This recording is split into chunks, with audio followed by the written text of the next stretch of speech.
महिला सदस्य नहीं। कल किरण रिजिजू जी कह रहे थे कि रेलवे की जमीनें देश की जमीनें हैं, डिफेंस की जमीनें देश की जमीनें हैं। हां मंत्री जी हैं, बिल्कुल हैं। ये जो वक्फ की जमीनें हैं ये हमारे पुरखों ने धार्मिक कामों के लिए डोनेट किया है, तो हम भी तो इसी देश के नागरिक हैं, हम भी तो इसी देश के बेटे हैं, तो वक्फ की जमीनें भी तो इसी देश की जमीनें हैं। उनको पराया क्यों बोलते हैं आप? सभापति महोदय अशफाकुल्लाह खान जब फैजाबाद की जेल में फांसी के फंदे पर झूल रहे थे तो इसी देश की जमीन के लिए झूल रहे थे ना।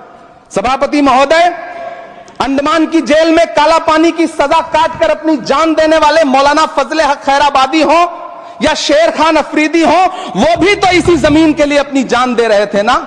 सभापति महोदय, पाकिस्तान के खिलाफ लड़ते हुए अपनी जान देने वाले महावीर चक्र विजेता ब्रिगेडियर उस्मान हो या पाकिस्तान के पैटर्न टैंक उड़ाने वाला परमवीर चक्र विजेता वीर अब्दुल हमीद हो, वो भी तो इसी जमीन के लिए अपनी जान दे रहा था ना। और मंत्री जी, मैं इस सदन में अलग ऐलान ये कहता हूं कि जब भी इस देश की जमीन को लहू की जरूरत होगी, आपसे 2 कदम आगे इमरान खड़ा मिलेगा, ये मैं आपसे यकीन दिलाते हुए कह रहा हूं।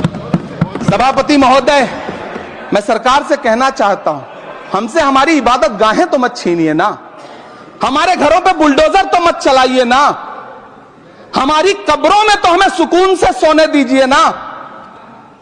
सभापति महोदय, माइनॉरिटी मिनिस्ट्री का बजट कट करके, मुस्लिम बच्चों की स्कॉलरशिप बंद करके अब सरकार कह रही है कि हम वक्फ की आमदनी से गरीब मुसलमानों का भला करेंगे।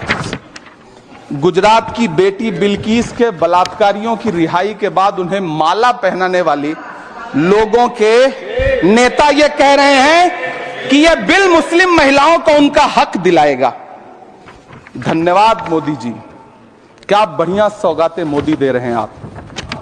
पहले हमें गुजराते मोदी दिया, आप सौगातें मोदी दे रहे हैं।